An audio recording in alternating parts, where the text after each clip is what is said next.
காட்டினது இவன் எதுக்கு மூச்சு வாங்குறா? বন্ধুরা, আজ আমি ব্যাখ্যা করব সম্প্রতি মুক্তি পাওয়া একটি তামিল ভূতের সিনেমা, যার নাম কনজারিং কানন ড্রিমস কাম ট্রু। সিনেমাটি বেশ ইন্টারেস্টিং। আপনাদের মধ্যে যাদের স্ত্রী, ভুল ভুলাইয়া এবং ডেমন্টে কলোনি মুভি ভালো লেগেছে, তাদের এই মুভিটিও আমি নিশ্চিত করে বলতে পারি ভালো লাগবে। এই মুভিটির স্টোরি একদম অন্য এবং আলাদা লেভেলের। যারা এখনো স্ত্রী, ভুল ভুলাইয়া এবং ডেমন্টে কলোনি মুভিটি দেখেননি, তারা আমাদের চ্যানেল এই মুভিগুলো এক্সপ্লেইন ভিডিও দেখতে পারেন। আর হ্যাঁ, যদি আপনি আমাদের চ্যানেলে নতুন হয়ে থাকেন, তাহলে সাবস্ক্রাইব করে নিন এবং সাবস্ক্রাইব বাটনের পাশে থাকা বেল আইকনটি অন করুন, যাতে আমাদের চ্যানেলের কোনো নতুন ভিডিও আপলোড হলে আপনি সেটি সবার আগে দেখতে পারেন। আর যদি ভিডিওটি আপনাদের ভালো লাগে, তাহলে অবশ্যই ভিডিওটি লাইক করুন এবং কমেন্টে গুড লিখুন, যাতে আমরা জানতে পারি যে আপনাদের মুভির গল্প এবং আমাদের ভিডিওটি ভালো লেগেছে। আর যদি ভিডিওটি ভালো না লেগে থাকে, তাহলে কমেন্টে খারাপ হয়েছে তাও লিখুন এবং কি কি করলে আরো ভালো হবে তাও কমেন্টে জানাবেন, কারণ আপনাদের উপদেশ আমরা অনেক গুরুত্বপূর্ণ ভাবে নিয়ে থাকি এবং সেই হিসাবে পরবর্তী ভিডিও বানাতে চেষ্টা করি। তো বন্ধুরা, আর দেরি না করে সরাসরি ভিডিওর দিকে যাই। মুভির গল্প শুরু হয় 1930 সালে। আমরা দেখি একটি ডাইনিকে, যে তার ঘরে কোনো ভয়ঙ্কর কালো জাদুর অনুষ্ঠান মানে ব্ল্যাক ম্যাজিক রিচুয়াল করছে। তার পুরো ঘর কালো জাদু এবং অশুভ কার্যকলাপের জিনিসপত্র দিয়ে ভরা। এরপর সে একটি ভুরু পুতুল অর্থাৎ ভুডু ডল বের করে এবং একটি রিচুয়াল শুরু করে। সে বাইরে যায় এবং শ্মশানে গিয়ে একটি মৃতদেহের চুল তুলে সেই ভুরু পুতুলে লাগায়, যার মাধ্যমে তার রিচুয়াল সম্পন্ন হয়। এরপর সে একটি বিশাল ম্যানশনে প্রবেশ করে। সেখানে একটি ড্রিম ক্যাচার রাখা ছিল। সে সেই ড্রিম ক্যাচারের ওপরে ভুরু পুতুলটি বেঁধে একটি স্পেল কাস্ট করে এবং ঠিক তখনই কেউ তাকে গুলি করে, যার সঙ্গে সঙ্গেই এই দৃশ্যটি এখানেই শেষ হয় এবং গল্পটি অন্য জায়গায় স্থানান্তরিত হয়। গল্প বর্তমান সময়ে চলে আসে। আমরা দেখি একটি সাধারণ সুখী পরিবার। এই পরিবারের প্রধান হলেন অঞ্জন। তিনি চাকরি থেকে অবসর নিয়েছেন। তার স্ত্রী লক্ষ্মী একজন গৃহবধূ, তার ভাই শেখর একজন সোশ্যাল অ্যাক্টিভিস্ট। তাদের ছেলে কানক পড়াশোনা শেষ করে গেম ডেভেলপমেন্টের চাকরি খুঁজছে, কিন্তু এখনো চাকরি না পাওয়ার কারণে সে খুবই হতাশ। কানক খুব পরিশ্রমী হলেও তার ফলাফল সবসময় আশানুরূপ হয় না। তবে এই পরিবারটি ছোট হলেও জীবনের নানা চ্যালেঞ্জ থাকা সত্ত্বেও তারা একসঙ্গে সুখে আছে। এটি একটি সাধারণ মধ্যবিত্ত পরিবারের গল্প, যেখানে লক্ষ্মী সোশ্যাল মিডিয়ার জন্য ছোটখাটো ব্লগ তৈরি করে, যদিও তার দর্শক সংখ্যা এখনো কম। আজ কানপের একটি চাকরির ইন্টারভিউ আছে। ইন্টারভিউয়ের জন্য গোসল করার সময় সে দেখতে পায় বাড়ির পানির মোটরটি খারাপ হয়ে গেছে। এতে সে কিছুটা বিরক্ত হয়ে যায়। তখন তার মনে পড়ে বাড়ির বাইরে একটি পুরনো কুয়া রয়েছে, যা সব সময় তালাবদ্ধ থাকে। সে সেই কুয়াটি খুলে সেখান থেকে পানি তোলে গোসল করার জন্য, কিন্তু পানি তোলার সময় সে দেখতে পায় যে তার বালতিতে ভুরু পুতুল সহ সেই ড্রিম ক্যাচারটি আটকে আছে। সে পুতুলটি বালতি থেকে বের করে দেখে এবং তখন ড্রিম ক্যাচারের একটি পালক ভেঙে যায়। সে এই বিষয়টি গুরুত্ব দেয় না এবং সেই পালকটি ফেলে দিয়ে ড্রিম ক্যাচারটিকে আবার কুয়ার ভেতরে ফেলে দেয়। এরপর সে কুয়ার ঢাকনাটি ভালোভাবে বন্ধ করে দেয়। এরপর কানপ ইন্টারভিউ এর জন্য প্রস্তুত হয়। তখন তার মেসেজ আসে যে ইন্টারভিউটি অনলাইনে হবে। সে ইন্টারভিউটি দেয়, কিন্তু আগের গুলোর মতোই এটি বিশেষ ভালো হয় না। হতাশ হয়ে সে মার্কেটে তার বন্ধুর সঙ্গে দেখা করতে যায়। বন্ধুর সঙ্গে কথোপকথনের সময় কানপ বলে সে একটি অনলাইন গেমে ডেভিল নামে পরিচিত এক ব্যক্তির ছেলের সঙ্গে খেলেছে। সেই ছেলে বয়সে ছোট হলেও কানপ তাকে গেমে ভালো পারফর্ম করার পরামর্শ দিয়েছিল। কানপ তার বন্ধুকে আরো বলে গেম খেলার সময় সে সেই ছোট ছেলেকে গেমে লেভেল এবং রোড্যাঙ্ক পুশ করার পরামর্শ দিয়েছিল।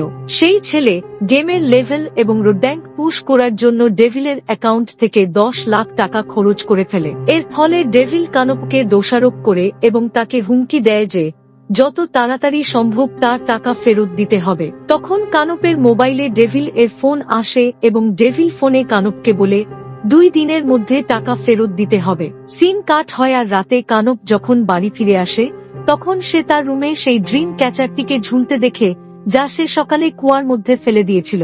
সে এই ব্যাপারে তার মায়ের কাছে জানতে চায়, কিন্তু তার মা জানায় তারা রুমে এমন কোনো জিনিস রাখেনি এবং ড্রিম ক্যাচারটির ব্যাপারে তাদের কোনো ধারণা নেই। এরপর কানপ আবার কুয়ার কাছে যায়। সে দেখে কুয়াটি তালাবদ্ধ কিন্তু কুয়া থেকে কিছু অদ্ভুত শব্দ আসছে। এতে ভয় পেয়ে সে দ্রুত তার রুমে ফিরে আসে। রুমে ফিরে কানপ ড্রিম ক্যাচার এবং নেগেটিভ এনার্জি নিয়ে অনলাইনে খোঁজাখুঁজি শুরু করে। তখন সে এক্সোরসিস্ট এজো মালাই নামে একজন বিশেষজ্ঞের নম্বর পায় এবং তাকে ফোন করে। কানপ ফোনে বলে তার কাছে একটি ড্রিম ক্যাচার এবং একটি ডোল মানে ভুডু পুতুল আছে এবং সেই জিনিস পাওয়ার পর থেকে অদ্ভুত ঘটনা ঘটছে। কানপ সেই ড্রিম ক্যাচারের ছবি এজো মালাইকে পাঠায়। ছবি দেখে এজো মালাই জানায় যে এটি আসলে একটি প্রাচীন ড্রিম ক্যাচার। ড্রিম ক্যাচার মানুষকে ঘুমের সময় রক্ষা করতে এবং অশুভ আত্মা থেকে বাঁচাতে ব্যবহৃত হতো। তবে এই ড্রিম ক্যাচারের সঙ্গে জুড়ে থাকা ভুরু পুতুলটি কালো জাদু বা স্পেলের মাধ্যমে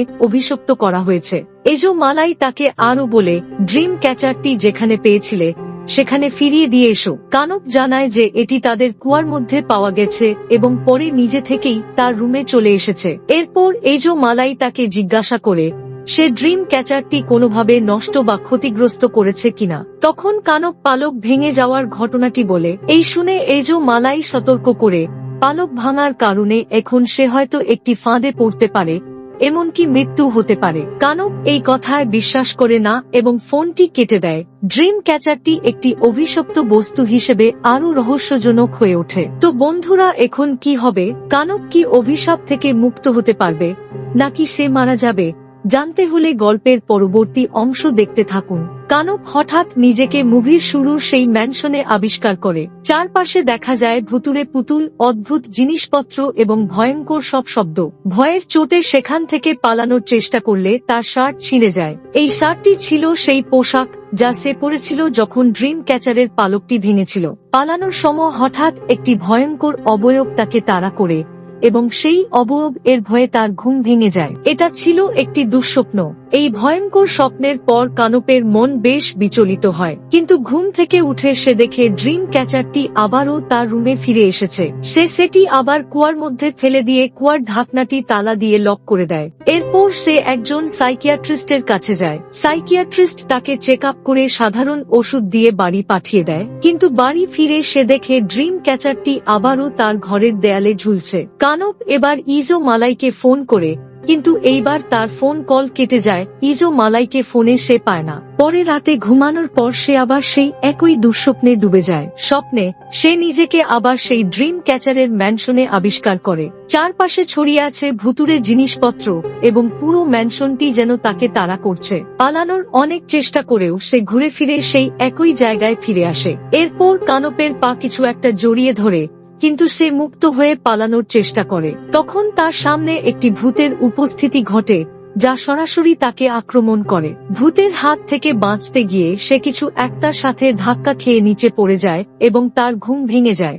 এবার কানপ ইজো মালাইকে আবার ফোন করে। এইবার ফোনটি ইজো মালাই রিসিভ করে এবং সে ইজো মালাইকে জানায় যে সে সত্যি ড্রিম ক্যাচারের ফাঁদে আটকে পড়েছে। স্বপ্নে সে যে ম্যানশনটি দেখে সেটি ভূত এবং অভিশপ্ত শক্তিতে ভর্তি। সেই ভূতগুলো তাকে তাড়া করছে এবং তাকে মেরে ফেলার চেষ্টা করছে। ইজো মালাই কানপকে জানায় তিনি একটি পুরনো বই থেকে তথ্য বের করেছে। এই তথ্য সম্ভবত কানপকে ড্রিম ক্যাচার এবং অভিশাপ থেকে মুক্ত হতে সাহায্য করতে পারে। ইজো মালাই কানপকে আরও জানায় যে ড্রিম ক্যাচারটি আসলে অভিশপ্ত। এই কারণে কানপ বারবার স্বপ্নের মাধ্যমে সেই ম্যানশনে ফিরে যায় এবং এই অভিশাপ থেকে মুক্তি পেতে হলে তাকে ড্রিম কি মানে স্বপ্নের চাবি খুঁজে বের করতে হবে। ড্রিম কি বা স্বপ্নের চাবি সেই ম্যানশনের ভেতরে লুকানো আছে এবং সেটি খুঁজে বের করতে ব্যর্থ হলে কানপ মারা যেতে পারে। কানপ প্রথমে কথা বিশ্বাস করে না। ইজো মালাই তখন তাকে জিজ্ঞাসা করে, তুমি আজ স্বপ্ন থেকে কিভাবে বের হলে? কানপ জানায় যে স্বপ্নে সে পড়ে গিয়েছিল এবং তার মাথায় আঘাত লাগে। আশ্চর্যের ব্যাপার হলো বাস্তবেও সে একই জায়গায় ব্যথা অনুভব করছে। আয়নার দিকে তাকিয়ে সে দেখে তার মাথায় সত্যি আঘাতের চিহ্ন রয়েছে এবং তার শার্টও ফাটা, ঠিক যেভাবে স্বপ্নে হয়েছিল। ইজো মালাই ব্যাখ্যা করে স্বপ্নে যা হচ্ছে তা বাস্তব জীবনে প্রভাব ফেলছে। যদি কানপ স্বপ্নের ভেতরে মারা যায় তবে বাস্তবেও সে মারা যাবে, কারণ তার আত্মা সেই ম্যানশনে আটকা পড়ে যাবে। আত্মা হারিয়ে গেলে শরীর অর্থহীন হয়ে পড়বে। এই কথাগুলো শুনে কানপ ভীষণ ভীত হয়ে পড়ে এবং ইজো মালাইয়ের সাথে সরাসরি দেখা করার অনুরোধ করে। ইজো মালাই তাকে দেখা করার অনুমতি দেয় এবং বলে, তোমার ড্রিম কি বা স্বপ্নের চাবি সেই ম্যানশনের ভেতরেই আছে।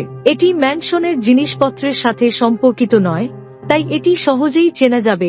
ইজো মালাই আরো বলে, ড্রিম ক্যাচারটি এমনভাবে লুকিয়ে রাখতে হবে যাতে অন্য কেউ তার পালক ছিঁড়ে ফেলতে না পারে, কারণ যদি অন্য কেউ পালক ছিঁড়ে ফেলে তবে সেই ব্যক্তিও ড্রিমে আটকা পড়বে এবং তার জীবনও বিপন্ন হতে পারে। সে কানুপকে এও জানায় যে ম্যানশনের স্পিরিট বা ভূতটি এখনো তার উপস্থিতি পুরোপুরি টের পায়নি, তাই চুপিসারে গিয়ে ড্রিম কি খুঁজে বের করা সম্ভব। তবে এই মিশন অত্যন্ত বিপজ্জনক। কানপ ইজো মালাইকে অনুরোধ করে যেন সে তার সাথে ড্রিমে যায়, কিন্তু ইজো মালাই জানিয়ে দেয়, আমি বাইরে থেকেই তোমাকে সাহায্য করতে পারবো, প্রথমে তোমাকে একাই ড্রিম কি খুঁজে বের করতে হবে। পরের সিনে আমরা দেখি ডেভিল এসেছে কানপের কাছে তার সেই 10 লক্ষ টাকা নেওয়ার জন্য।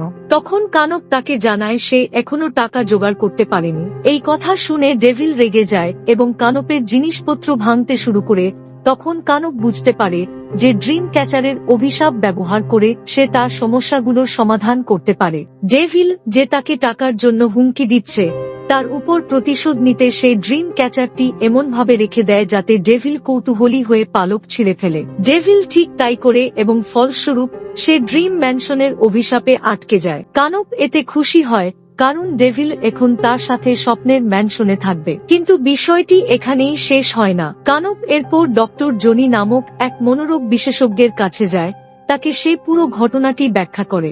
ডক্টর জনি এটি মজার ঘটনা বলে ধরে নেয় এবং নিজের কৌতূহল থেকে ড্রিম ক্যাচারের একটি পালক ছিঁড়ে ফেলে। ফলস্বরূপ ডক্টর জনিও অভিশাপের শিকার হয় এবং ড্রিম ম্যানশনে আটকা পড়ে। রাতে কানপ ঘুমিয়ে পড়লে সে নিজেকে আবার সেই অভিশপ্ত ম্যানশনে খুঁজে পায়। এবার তার সাথে ডেভিল এবং ডক্টর জনিও সেখানে উপস্থিত হয়। কানপ তাদের বুঝানোর চেষ্টা করে যে তারা এখন ড্রিম ক্যাচারের অভিশাপের শিকার এবং ম্যানশনে থাকা ইভিল স্পিরিট তাদেরকে মারার চেষ্টা করবে। ডেভিল এবং ডক্টর জনি প্রথমে বিষয়টি গুরুত্ব সহকারে নেয় না, কিন্তু ম্যানশনে ঘোরাফেরার সময় তারা ইভিল স্পিরিটের মুখোমুখি হয়। স্পিরিট তাদের উপর আক্রমণ করে এবং কানপকে প্রায় শ্বাসরোধ করে হত্যা করতে যায়। ঠিক সেই মুহূর্তে কানপের মা তার ঘর পরিষ্কার করতে গিয়ে ভুলবশত তাকে জাগিয়ে ফেলে। কানপ ঘুম থেকে উঠে আতঙ্কিত হয়ে দেখে যে সে অল্পের জন্য বেঁচে গেছে। সে ডক্টর জনি এবং ডেভিলের সাথে বাস্তবে দেখা করে এবং ডক্টর জনিকে পুরো সত্যি বলে, কিন্তু ডেভিলের কাছে সত্য গোপন রাখে কারণ সে ডেভিলকে শাস্তি দিতে চায়। কানপ বুঝতে পারে যে ড্রিম ম্যানশন থেকে বের হওয়ার জন্য ড্রিম কি খুঁজে বের করতেই হবে। তবে এবার তার সঙ্গে ডেভিল এবং ডক্টর জনি থাকায় কাজ এখন আরো জটিল হয়ে গেছে। কানপ এবং জনি এজো মালাইয়ের সাথে দেখা করতে আসে এবং তাকে পুরো ঘটনা খুলে বলে। সেখানে তাদের পরিচয় হয় ডার্ক ডেভিড নামে একজন প্যারানরমাল বিশেষজ্ঞের সাথে। ডার্ক ডেভিড একটি ব্ল্যাক ম্যাজিকের বই এজো মালাইকে দেয়, যা থেকে তিনি ড্রিম ক্যাচার সম্পর্কিত কিছু গুরুত্বপূর্ণ তথ্য খুঁজে বের করে। এজো মালাই কানপ এবং জনির কাছ থেকে বিস্তারিত জানতে চায়। তারা জানায় সেই ম্যানশনটি দেখতে ব্রিটিশ আমলের একটি বাড়ির মতো এবং একটি মানুষের ছবি আছে যার মুখ বিকৃতভাবে কাটা হয়েছে। ছবির নিচে লেখা ছিল চার্লি ডিকসন, অলিম্পাস স্টুডিও, 1930 সাল। এজো মালাই বলে যদি তারা আরো কিছু সূত্র দিতে পারে তবে তিনি তা খতিয়ে দেখতে পারবেন। কানপ জানায় সে সেই ইভিল স্পিরিটের একটি স্কেচ এঁকে দিতে পারবে। এজো মালাই তাকে স্কেচ করতে বলে। এই সময়ের মধ্যে ডার্ক ডেভিড তাদের সঙ্গে যোগাযোগ রাখবে এবং তাদেরকে সাহায্য করবে। ডার্ক ডেভিড কানপকে নিজের নম্বর দেয়। কানপ বাড়ি ফিরে দেখে তার দুর্ভাগ্য যেন তার অপেক্ষায় ছিল। তার পরিবারের সবাই ড্রিম ক্যাচারটি দেখে ফেলেছে এবং এর পালক ভেঙে ফেলেছে। এর ফলে তার পুরো পরিবার ড্রিম ক্যাচারের অভিশাপে ফেঁসে যায়। এই পরিস্থিতিতে কানপ ডার্ক ডেভিডকে ফোন করে। ডার্ক ডেভিড জানায় এজো মালাই এই কেসের তদন্তের জন্য বাইরে গিয়েছে এবং তার ফিরতে কিছু সময় লাগবে। কানপ তাকে জানায় যে তার পুরো পরিবার এখন এই অভিশাপের মধ্যে আটকে গেছে। ডার্ক ডেভিড তাকে পরামর্শ দেয় যে তার পরিবারের কেউ যেন ঘুমিয়ে না পড়ে, কারণ ঘুমালে তারা সরাসরি সেই ড্রিম দুনিয়াতে চলে যাবে আর সেখানে ইভিল স্পিরিট তাদের আক্রমণ করবে।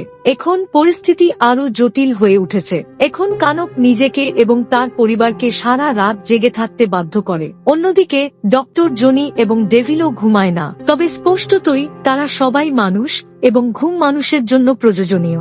সকালে কানপের পরিবার ক্লান্ত হয়ে পড়ে এবং কানপ তখন ডার্ক ডেভিডের সাথে কথা বলে। ডার্ক ডেভিড তাকে পরামর্শ দেয় যে যদি তাদেরকে আর আটকানো না যায় তাহলে তাদেরকে সত্যটা জানিয়ে দেওয়া উচিত, হয়তো ভয় তাদের জাগিয়ে রাখবে। এরপর কানব সবাইকে পুরো সত্য জানিয়ে দেয়, কিন্তু কেউই তার কথা বিশ্বাস করে না। তখন সে তার মামাকে 5 মিনিটের জন্য ঘুম পাড়ায়। মামা সেই ম্যানশনে পৌঁছায় যেখানে সেই ইভিল স্পিরিট তাকে হান্ট করে। তিনি জেগে ওঠেন এবং তার নাক থেকে রক্ত পড়তে শুরু করে। এতে সবাই বিশ্বাস করতে শুরু করে, আর এখানে বলির পাঁঠা মামাই হলো। এরপর কানব সবাইকে বোঝায় যে এজো মালাই তাদের সাহায্য করার চেষ্টা করছে, তবে ততক্ষণ পর্যন্ত তাদের ঘুমানো চলবে না। ঠিক সেই সময় ডার্ক ডেভিডের ফোন আসে। তিনি জানান এজো মালাই ফিরে এসেছে এবং দ্রুত সেখানে আসার নির্দেশ দেয়। কানব যখন বাড়ি থেকে বের হয় তখন ডেভিলের লোকেরা তাকে ধরে নিয়ে যায়। তারা আগে থেকেই ডক্টর জনিকে ধরে রেখেছিল।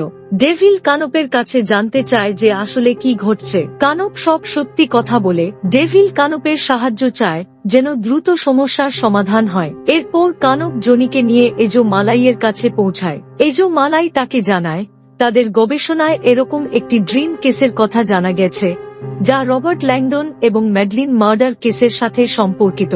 এটি 1930 সালের সময়ের একটি ঘটনা এবং ব্রিটিশ শাসনের সময় রবার্ট নামের একজন কমান্ডার ছিলেন। তিনি সেই ম্যানশনে থাকতেন। তিনি ম্যাডলিন এলিসকে ভালোবাসতেন এবং রবার্ট এবং ম্যাডলিন বিয়ে করার পরিকল্পনা করেছিল। একদিন রবার্ট জরুরি কাজে কয়েকদিনের জন্য বাইরে চলে যায়। এই সুযোগে তারই একজন সৈনিক উইলিয়াম এক ডাইনি মানে উইচ কে ম্যানশনে নিয়ে আসে। উইলিয়ামের খারাপ নজর ছিল ম্যাডলিনের ওপর এবং সে ডাইনিকে নিয়ে এসেছিল যাতে ম্যাডলিনের ওপর কালো জাদু করে তাকে উইলিয়ামের প্রতি আকৃষ্ট করা যায়। ডাইনির জাদু কাজ করতে শুরু করে।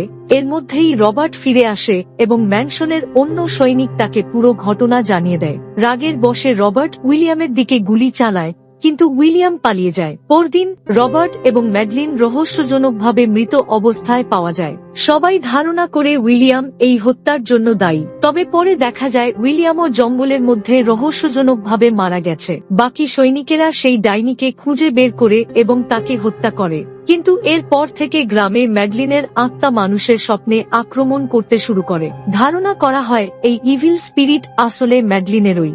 এরপর থেকে সেই ম্যানশনটি ভৌতিক হয়ে পড়ে এবং পরে তা ভেঙে ফেলা হয়। কিন্তু অভিশাপ শেষ হয়নি এবং ড্রিম হান্টিং চলতেই থাকে। এই কথা শোনার পর কানব ঠিক করে সে স্বপ্নের ভেতর ঢুকে সেই বিশেষ চাবিটি খুঁজে বের করবে যা হয়তো অভিশাপ ভাঙতে পারে, কিন্তু সে চাবিটি খুঁজে পায় না। এদিকে ম্যাডলিনের ইভিল স্পিরিট তাদের আক্রমণ করতে থাকে এবং তারা এদিক ওদিক পালাতে বাধ্য হয়। এক পর্যায়ে তাদেরকে আরেকটি পুরুষ ভূত আক্রমণ করে যা তাদের আলাদা করে দেয়। এই প্রথমবার এমন ঘটনা ঘটে।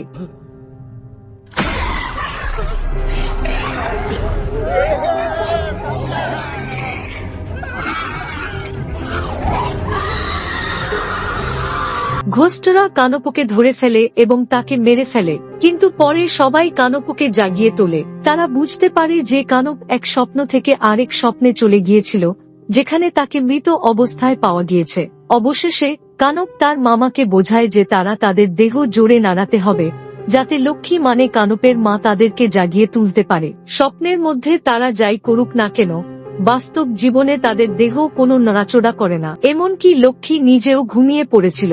তবে এবার লক্ষ্মী সেখানে এসে পৌঁছায়। তারা একটি ঘরে লুকিয়ে পড়ে। সেখানে কানপ একটি লুকানো টানেল খুঁজে পায়। সে যখন সেই টানেলে প্রবেশ করে ম্যাডলিন সেখানে উপস্থিত হয় এবং তাকে ধরে ফেলে। ঠিক তখনই বাস্তব জীবনে ডার্ক ডেভিড এসে কানপকে জাগিয়ে তোলে। এতে বাকি সবাইও জেগে ওঠে এবং ড্রিম থেকে বেরিয়ে আসে। স্পষ্টতই একজন জেগে গেলে বাকিদেরও জাগিয়ে তোলা সম্ভব হয়। এরপর ডার্ক ডেভিড কানপকে এজো মালাইয়ের কাছে নিয়ে যায়। কানপ তাকে জানায় যে সেখানে আরেকটি পুরুষ আত্মা রয়েছে। এজো মালাই বলে এটি সম্ভবত রবার্ট হবে এবং সে ড্রিম ক্যাচারের পালকটি কেন ভেঙেছিল তা নিয়ে আলোচনা করে। তিনি আরো বলে এখন তাদের সবাইকে ড্রিমের মধ্যে গিয়ে চাবিটি খুঁজতে হবে, তবে তার আগে দুই আত্মাকে দুটি আয়নার প্রতিফলনের মধ্যে বন্দী করতে হবে যাতে তারা নিজেরাই ধ্বংস হয়ে যায়। ডার্ক ডেভিড কানপকে তার দাদির কাছে নিয়ে যায়। তিনি ব্রিটিশ শাসন সম্পর্কে অনেক কিছু জানেন এবং তার কাছে সেই সময়ের অনেক ছবি রয়েছে। তিনি জানান শোনা যায় যে সেই সৈনিক মানে উইলিয়াম ম্যাডলিন এবং রবার্টকে হত্যা করেছিল এবং সেই সময়ের অনেক রহস্য আজও অমীমাংসিত রয়েছে। ছবিগুলো দেখার পর কানপ বুঝতে পারে যে স্বপ্নে দেখা পুরুষ ভূতটি রবার্ট নয় বরং উইলিয়াম। এরপর তারা এজো মালাইয়ের কাছে যাওয়ার সিদ্ধান্ত নেয়। তবে তারা জানতে পারে এজো মালাই এর হার্ট অ্যাটাকের কারণে তাকে হাসপাতালে ভর্তি করা হয়েছে। এটি তাদের সমস্যাকে আরো জটিল করে তোলে। তারা হাসপাতালে গেলে ডাক্তার জানায় এজো মালাইকে 2 দিন হাসপাতালেই থাকতে হবে। এটি শুনে কানব উদ্বিগ্ন হয়ে পড়ে, কারণ চাবিটি খুঁজে বের করে অভিশাপ ভাঙার জন্য এজো মালাই অপরিহার্য। ডার্ক ডেভিড পরামর্শ দেয় এই 2 দিন তারা যেন না ঘুমায়। পরের সিনে আসল ঘটনা প্রকাশ পায় যখন কানব জানতে পারে তার বাড়ি সেই একই জমির ওপর তৈরি হয়েছে যেখানে একসময় ভৌতিক ম্যানশনটি ছিল, আর এই কারণেই এই ড্রিম ক্যাচারটি এখানেই পাওয়া গিয়েছে। ডার্ক ডিভের পরিকল্পনা অনুযায়ী তারা জেগে থাকার চেষ্টা করে। প্রথম দিন কোনো রকমে কাটলেও দ্বিতীয় দিন এক বিপত্তি ঘটে। কানপের মামা ভুল করে ঘুম থেকে জেগে রাখার ওষুধের পরিবর্তে ঘুমের ওষুধ নিয়ে আসে। ফলে সবাই ঘুমিয়ে পড়ে এবং আবার স্বপ্নের জগতে প্রবেশ করে। স্বপ্নের ভেতর উইলিয়ামের ভূত তাদের তাড়া করতে শুরু করে। তারা পালানোর চেষ্টা করে, কিন্তু বিপদ বাড়তেই থাকে। এই সময়ে জনির পোশাক পুড়ে যায়, আর বাঁচার জন্য সে ম্যাডলিনের পোশাক পরে। এরপর তারা লবণ খুঁজে বের করে এবং একটি সুরক্ষা বৃত্ত তৈরি করে। তবে এর মধ্যেই উইলিয়ামের ভূত কানপের পরিবারের সদস্যদের ধরে ফেলে। তখন কানপ স্মরণ করে ডার্ক ডেভিডের সেই পরিকল্পনার কথা, 2টি আয়নার মাঝে ভূতকে ফাঁদে ফেলার কৌশল। সে এটি চেষ্টা করে এবং সফল হয়। উইলিয়ামের আত্মাকে 2টি আয়নার মধ্যে আটকে ফেলে। এদিকে ম্যাকডোমের আত্মা উপস্থিত হয় এবং ক্রোধে চিৎকার করতে শুরু করে। কানপ হতবাক হয়ে যায়, কারণ উইলিয়াম তার শত্রু ছিল। তাহলে ম্যাকডোম কেন তার জন্য শোক প্রকাশ করছে? এরপর ম্যাকডোম তাদেরকে সত্যিটা জানায় এবং এখানেই এই মুভির আসল ঘটনা জানানো হয়। ম্যাডলিন ছিল একজন ডাক্তার, আর উইলিয়াম তাকে ভালোবাসত। ম্যাডলিনও তাকে ভালোবাসত। রবার্ট, তিনি একজন কমান্ডার ছিলেন, বাইরে থেকে খুব ভালো মানুষ বলে পরিচিত হলেও আসলে সে একজন অত্যন্ত নিকৃষ্ট ব্যক্তি ছিল। তিনি অনেক মহিলার সঙ্গে জোর করে সেক্স করত এবং তাও খুব নিষ্ঠুরভাবে। একদিন এক পার্টিতে রবার্টের নজর পড়ে ম্যাকডোমের ওপর। তিনি তাকে বন্দী করে এবং নির্যাতন করে তার সঙ্গে নোংরা কাজ করে। যদিও ম্যাকডোম উইলিয়ামকে ভালোবাসত, সে তার ভালোবাসা প্রকাশ করেনি, কারণ তা প্রকাশ করলে রবার্ট উইলিয়ামকে হত্যা করত।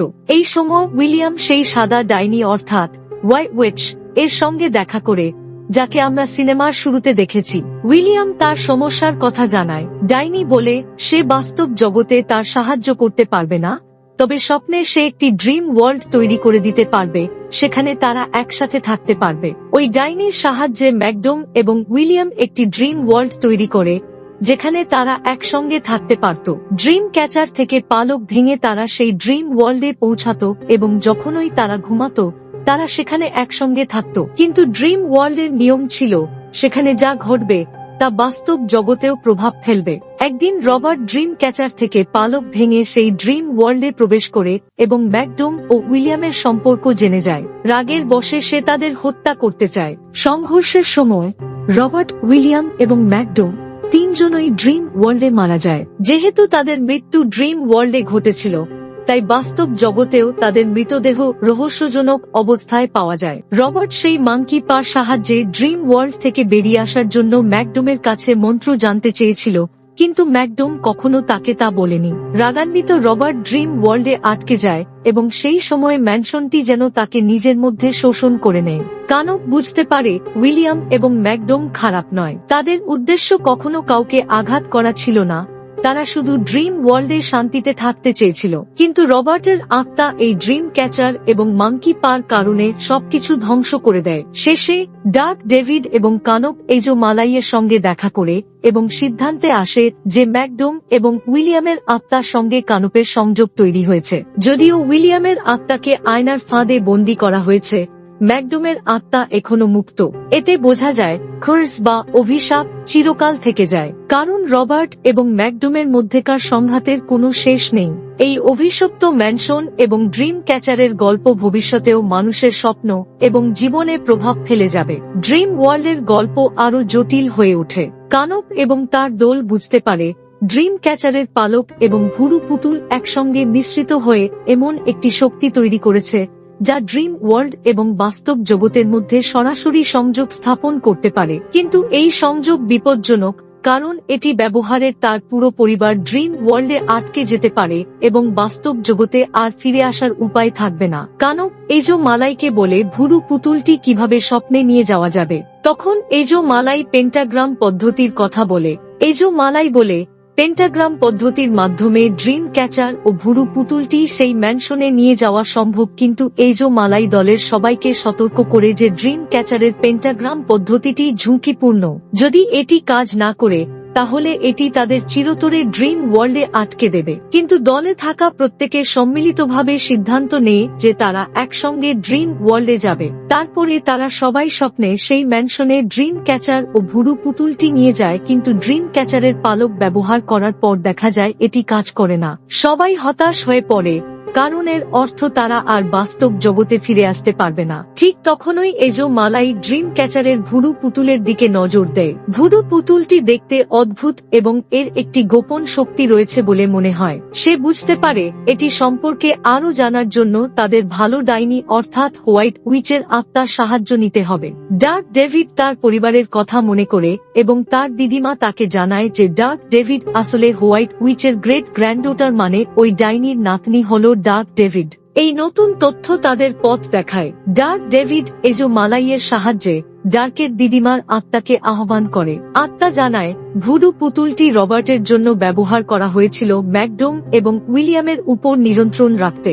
ড্রিম ওয়ার্ল্ডে ম্যাকডোম এবং উইলিয়ামের আত্মা তাদের সতর্ক করে দেয় যে রবার্ট এখনো ড্রিম ওয়ার্ল্ডে শক্তিশালী এবং তাদের উপর আক্রমণ করতে পারে। রবার্ট, যিনি ম্যাকডোম এবং উইলিয়ামকে ড্রিম ওয়ার্ল্ডে আটকে রেখেছিলেন, নিজের মুক্তির উপায় খুঁজতে ড্রিম ক্যাচারের শক্তি ব্যবহার করতে চায়। রবার্ট ডার্ক রিলমে আটকে ছিলেন, ডার্কের একটি ভুলের কারণে মুক্তি পায়।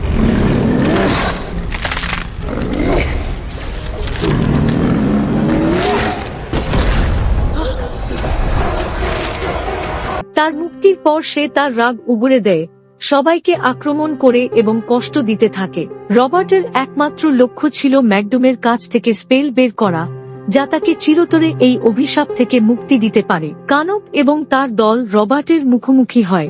একটি তীব্র সংঘর্ষ শুরু হয়। রবার্ট ড্রিম ওয়ার্ল্ডে তার শক্তি দিয়ে আক্রমণ চালায়, কিন্তু কানক এবং এজো মালাই পেন্টাগ্রাম পদ্ধতি ব্যবহার করে তাকে দুর্বল করে। কিন্তু ম্যাকডোম তার সমস্ত কষ্ট সত্ত্বেও স্পেল জানাতে অস্বীকৃতি জানায়। রবার্ট কানককে গুলি করে গুরুতরভাবে আহত করে এবং মিরর ভেঙে দিতে যায়, যা উইলিয়ামের চূড়ান্ত মৃত্যুর কারণ হবে। ম্যাকডোম উইলিয়ামের প্রতি তার ভালোবাসার কারণে রবার্টকে স্পেল জানাতে বাধ্য হয়। রবার্ট ড্রিম ওয়ার্ল্ড থেকে পালানোর প্রস্তুতি নেয়। ঠিক তখনই কানক সাহস করে তার বিরুদ্ধে দাঁড়ায়। একটি অপ্রত্যাশিত মুহূর্তে কানক রবার্টের ভুরু পুতুলের সন্ধান পায় এবং সেটিকে কাজে লাগায়। রবার্ট পুতুলের সাথে সংযুক্ত থাকায় সে প্রচন্ড যন্ত্রণা অনুভব করে, কিন্তু চতুর রবার্ট পুতুলটি লুকিয়ে রাখে। এজো মালাই হোয়াইট উইচের প্রাচীন বইটি পরীক্ষা করে একটি গুরুত্বপূর্ণ সূত্র আবিষ্কার করে। বইটির একটি বিশেষ স্পেল ছিল যা ডার্কের শরীরে লুকানো ছিল। এই স্পেলটি ব্যবহার করে তারা একটি প্রোটেকশন সার্কেল তৈরি করে, যা রবার্টকে একটি স্থানে আটকে রাখে। এই ফাঁকেই কানক পুতুলটি খুঁজে পায় এবং সেটিকে রবার্টের সামনে জ্বালিয়ে দেয়। পুতুলটি পুড়ে যাওয়ার সাথে সাথে রবার্টের আত্মাও চিরতরে ধ্বংস হয়ে যায়। রবার্টের ধ্বংসের পর কানক একটি চূড়ান্ত স্পেল ব্যবহার করে অভিশাপটি ভেঙে দেয়। উইলিয়াম এবং ম্যাকডোমের আত্মা তাদের কৃতজ্ঞতা জানায় এবং ড্রিম ওয়ার্ল্ড থেকে মুক্তি পায়। কানক এবং তার দল ড্রিম ক্যাচারের পালক ব্যবহার করে বাস্তব জগতে ফিরে আসে। সবাই ড্রিম ওয়ার্ল্ড থেকে বাস্তব জগতে ফিরে আসে, অবশেষে মুক্তি পেয়ে স্বাভাবিক জীবনে ফিরে আসে। তবে গল্পের শেষে ইঙ্গিত দেয়া হয় ড্রিম ওয়ার্ল্ড এখনো জীবিত এবং ভবিষ্যতে আরো বিপদ নিয়ে ফিরে আসতে পারে। এই গল্প আমাদের শিখিয়ে দেয় অতীতের পাপ এবং লোভের পরিণতি চিরকাল থেকে যায়। ড্রিম ওয়ার্ল্ডের নাটকীয় সমাপ্তি একটি উত্তেজনাপূর্ণ ক্লাইম্যাক্সের মাধ্যমে শেষ হয়। গল্পটি 3 মাস এগিয়ে যায়। কানক তার অভিজ্ঞতার উপর ভিত্তি করে একটি হরর গেম তৈরি করে, যা প্রচুর জনপ্রিয়তা পায়। এই গেমটি শুধুমাত্র তার জীবনের ভয়াবহ অভিজ্ঞতা শেয়ার করার একটি উপায় নয়, এটি তার বেঁচে থাকার একটি উপায়। শেষ দৃশ্যে আমরা দেখতে পাই যে ড্রিম ক্যাচারটি একটি মিউজিয়ামে রাখা হয়েছে, যেখানে একটি সতর্কবার্তা লেখা আছে, স্বপ্নের জগৎ কখনোই সম্পূর্ণভাবে শেষ হয় না। এই সতর্কবার্তা ইঙ্গিত দেয় যে ভবিষ্যতে ড্রিম ওয়ার্ল্ড নতুন বিপদ নিয়ে ফিরে আসতে পারে। মুভিটির শেষ দৃশ্য দর্শকদের একটি চমকপ্রদ মোড় এনে দেয়। ড্রিম ওয়ার্ল্ডের সেই ভয়ঙ্কর ম্যানশনটি আবারও এক ঝলক দেখানো হয়, যেখানে বোঝা যায় রবার্টের আত্মা এখনো জীবিত। এর মাধ্যমে নির্দেশ করা হয় যে এই অভিশাপ বা ইভিল চক্র পুরোপুরি শেষ হয়নি। ডিরেক্টর মুভিটির নাম রেখেছে কনজারিং কানন, কারণ এই নামটি হরর জনরায় জনপ্রিয় এবং কনজারিং শব্দটি শ্রোতাদের কাছে একটি শক্তিশালী আকর্ষণ তৈরি করে। তাছাড়া গল্পে ড্রিম ওয়ার্ল্ড, ভুডু রিচুয়াল এবং ভুতুরে ম্যানশনের মতো উপাদানগুলো কনজারিং মুভির মতোই ভয়ের অনুভূতি দেয়। সাদা ডাইনি রবার্টের ভয়ঙ্কর আত্মাকে থামানোর জন্য একটি ভুরু পুতুলের মাধ্যমে রিচুয়াল করেছিল। তার মূল উদ্দেশ্য ছিল উইলিয়াম এবং ম্যাকডুমের আত্মাকে রক্ষা করা। এজন্যই সে তার জীবনের ঝুঁকি নিয়ে ড্রিম ওয়ার্ল্ডে প্রবেশ করে এবং রবার্টকে চিরতরে ডার্ক রিলমে আটকে রাখে। তবে তার এই সাহসিকতার জন্য তাকে মৃত্যুর শিকার হতে হয়। গল্পটি হরর এবং কমেডির মিশ্রণ হলেও এর কনসেপ্ট অত্যন্ত আকর্ষণীয়। যদি একে পুরোপুরি হরর বেসে নির্মাণ করা হয়, যেখানে কমেডির কোনো স্থান নেই, তাহলে এটি একটি সাসপেন্সফুল এবং হৃদয়বিদারক অভিজ্ঞতা দিতে পারত। ড্রিম ওয়ার্ল্ড, ভুডু রিচুয়াল এবং ইভিল স্পিরিটের উপস্থাপনা হরর জনরার মধ্যে নতুন মাত্রা যোগ করতে পারত। এই মুভিটি নিঃসন্দেহে হরর কমেডি প্রেমীদের জন্য একটি দারুণ অভিজ্ঞতা। যারা ভয়ের সঙ্গে হাসিরও স্বাদ নিতে চান, তাদের জন্য এটি একটি পরিপূর্ণ প্যাকেজ। ভিডিও ভালো লেগে থাকলে অবশ্যই লাইক দিন, নতুন হলে চ্যানেলটি সাবস্ক্রাইব করুন এবং আমাদের সাথেই থাকুন পরবর্তী গল্প বা সিনেমার ব্যাখ্যার জন্য। ধন্যবাদ।